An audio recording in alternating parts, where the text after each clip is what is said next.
Happy birthday to you. Happy birthday to you. Happy birthday dear Padam sir. Happy birthday to you. जब मैं Antony पानी पर लगा 50 साल तो ये ना तो सर अपनी 50 साल जो जिंदगी जी है ना उसका एक्सपीरियंस आपके साथ शेयर करने वाले हैं सर ओवर टू यू। मखीर मिठी भाषा जेकी मखीर मिठी भाषा जेकी सिफतां उसदियां किन्नियां कर गना पूरी दुनिया च इक गै विभाग डोगरी जिसदा नाम उस विभाग दा आऊं अध्यापक पदम मेरा नाम। चुप तू ही चुप मैं हाँ चुप तू ही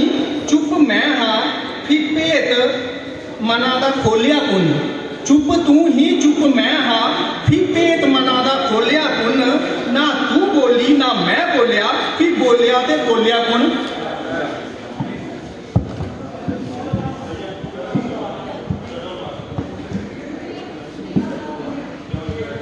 आऊं तुप्पारना अपनी कविता आऊं तुप्पारना अपनी कविता जंगले जाड़े च नदियें पहाड़ें च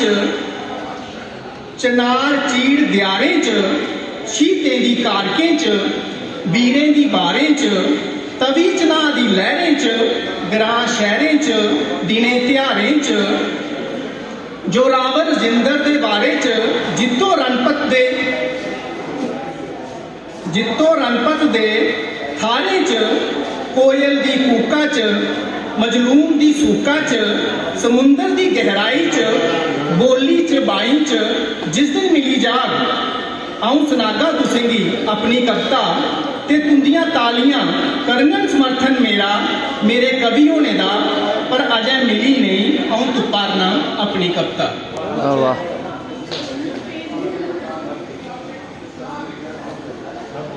मेरी पहचान मेरी भाषा कन्नै है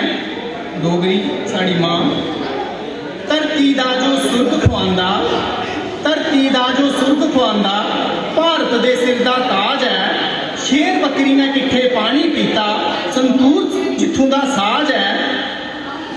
त्रिकूटा पहाड़े पर मां वैष्णो अमरनाथ शिव दा वास है शूरवीरें दी धरती डुग्गर शहर मंदिरें दा खास है कलाड़ी कुलचा राजमा चौल अंबल बबरू घ्यूर है कलाड़ी कुलचा राजमा चौल अंबल बबरू घ्यूर है तवी चना मुबारक मंडी अखनूर किला मशहूर है परमंडल च छोटा काशी पद्मा इत्थों दी शान है पाडर च नीलम लिथियम रियासी की पहचान है बसोली चित्रकला मशहूर पश्मीना कश्मीर दा शाल है थाएं थाएं इत्थे नाड़ू बगदे कुदरत इत्थे कमाल है आदर मान परोने दा करदे नहीं मनै च लोभ है मखीर मिठी भाषा डोगरी भोले इत्थों दे लोक है। शुक्रिया मता शुक्रिया तुसें मेरी जन्मदिन दी मुबारकां भी दित्तियां मैंने सना दा कि शामी जे केक भी कटना है तो उहदे च मैं उपर लिखाया 75 ते थल्ले लिखाया 2025 ते 75 चा 25 कड्ढे रही होइए 50 हुण होइए पूरे 50 जां रहिए पूरे 50 छोड़ो इस स्यापे की मैं केक लिया तू ही खा। शुक्रिया।